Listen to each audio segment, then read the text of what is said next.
Ready start. मान्य साथियों, आज हम जो कर रहे हैं वह मांगों के लिए लोगों को उत्तेजित करना नहीं है, जैसा कि हम पर प्राय आरोप लगाया गया है। हम केवल उन मांगों को एक दिशा की ओर उन्मुख कर रहे हैं और यह प्रयास कर रहे हैं कि उनकी पूर्ति शांतिपूर्ण और लोकतंत्रात्मक ढंग से हो सके। आप सबको जो उद्योगों से संबद्ध हैं वे सुविधाएं प्राप्त नहीं हैं जो औद्योगिक क्रांति के आरंभ में यूरोपीय देशों के उद्योगपतियों को प्राप्त थी, क्योंकि उन दिनों वहाँ कोई राजनीतिक जागृति नहीं थी। वहाँ श्रमिकों के अधिकार जैसी कोई बात नहीं थी। इसलिए वे न केवल मजदूरों के साथ मनमाना व्यवहार कर सकते थे, बल्कि उन्हें दोहन के लिए और काम में लाने के लिए विशाल उपनिवेश भी उपलब्ध थे।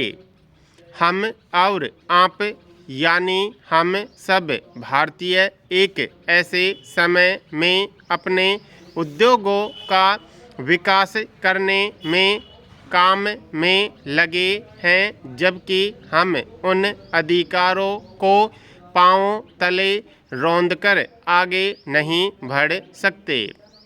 हम उनकी उपेक्षा नहीं कर सकते।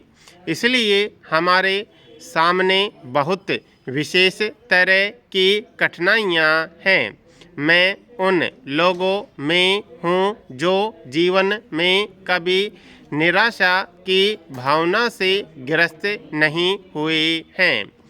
मुझे स्मरण नहीं कि मेरी आयु कितनी है और मुझे लगता है कि भविष्य में भी कभी ऐसा नहीं होगा।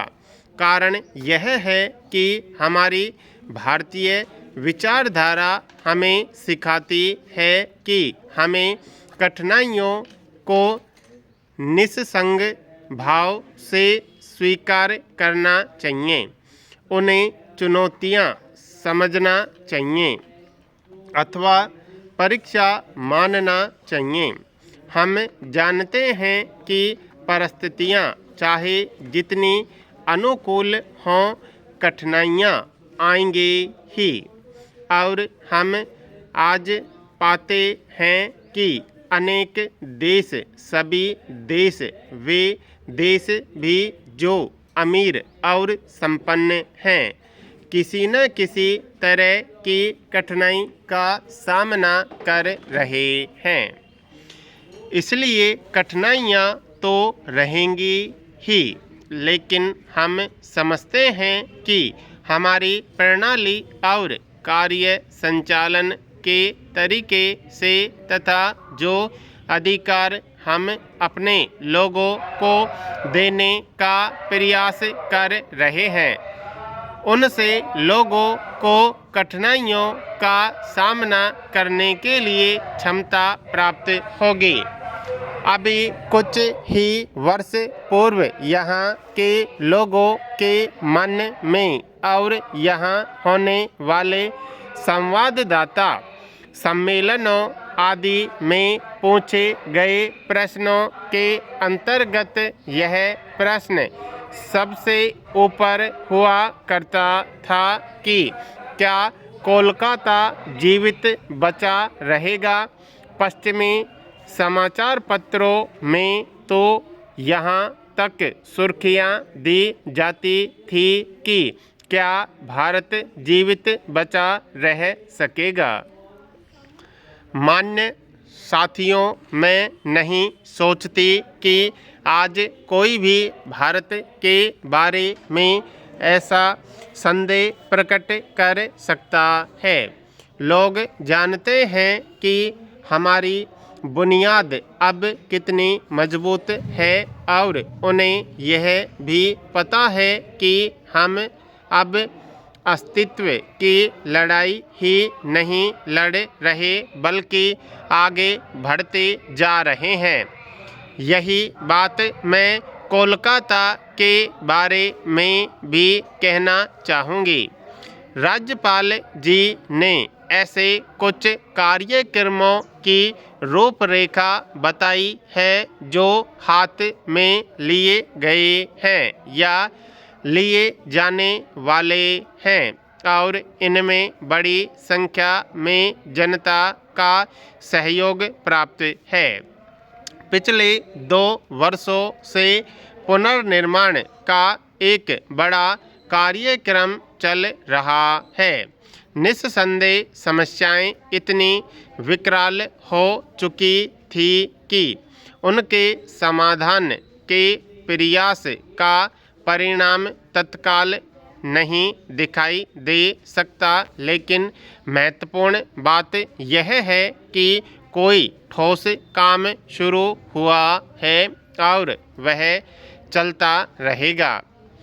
पिछला वर्ष हमारे लिए निस्संदेह एक कठिन वर्ष था और सबसे ज़्यादा गरीबी में गुजर करने वालों को, मंदी आमदनी वालों को तथा कमी वाले क्षेत्रों में रहने वालों को बहुत कष्ट झेलने पड़े। अनेक कारणों से उत्पादन में गिरावट आई। बंगाल में इसकी विशेष वजह थी, लेकिन देश के अधिकांश भागों में सूखे की स्थिति रही। बिजली की कटौती करनी पड़ी और जैसा कि अध्यक्ष जी आपने कहा है, रक्षा और विकास खर्चों के साथ साथ हमें राहत खर्चों का भार भी उठाना पड़ा। सरकारी घाटा भी काफ़ी ज़्यादा हो गया, लेकिन मैं अनुभव करती हूँ कि इनके कारण देश भर में मूल्यों में उतनी वृद्धि नहीं होनी चाहिए थी जितनी वास्तविक रूप में हुई है। और मैं जानती हूँ कि यह कहना सही नहीं होगा कि संपूर्ण व्यवसायी वर्ग ऐसा आचरण कर रहा है जिससे कीमतें बढ़ें तथा उनमें से अधिकांश ईमानदार और सीधे सीधे नागरिक हैं, लेकिन इस बात से भी इनकार नहीं किया जा सकता कि हम में से अनेक लोग ऐसे भी हैं जिन्होंने एक कठिन स्थिति से बेकार का लाभ उठाया है। कुछ बड़े विक्रेताओं ने मूल्य बहुत ज़्यादा बढ़ाए और सभी जगह यह प्रवृत्ति देखने में आई। इसी प्रकार मिलावट भी सभी जगह देखने में आती है।